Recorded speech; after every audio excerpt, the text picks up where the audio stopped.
ভাই হ্যাঁ ক এলাকার ভিতরে নতুন করে কিছু পোলাবে নিছে বুঝছেন হ্যাঁ, ওরা বুঝছি। জায়গায় জায়গায় ওরা তাফারলিং করতেছে এটা দেখতাছি ওরা মনে করতেছে কি জানেন এলাকায় অগলগে টক্কর দেওয়ার মতো কেউ নাই এখানে। আরে কি কস বেটা ওরা যখন চায় যেমনে পারতেছে ভিক্ষা যারে মন চেহারা মেরে দিতেছে কথা বুঝেন নি? দেখতাছি এই ভাই আইতা সুই যাই আরে ভাই নামেন আপনার ছোট ভাই কানতে কানতে এই বেটা এই কবি নাম কি ভয় পাই নাকি লাবা টিপ হ্যাঁ ঠিক আছে ভালো করে টিপ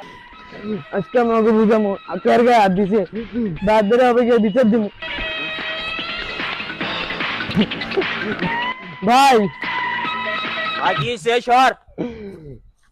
ওই ওদিক দিয়ে আমি যাইতে লেছিলাম কয়েকটা পোলা পানি ধরে আমার মারিয়ে দিছে কি কস তুই কস তাই তুই আমার ছোট ভাই ও আপনার নাম কইছি আরো দুইটা বেশি মারছে কি কস ওকে এত বড় সাহস তোর গায়ে হাত দিছে ওই চল তো দেখি কাটা এটা আয় ভাই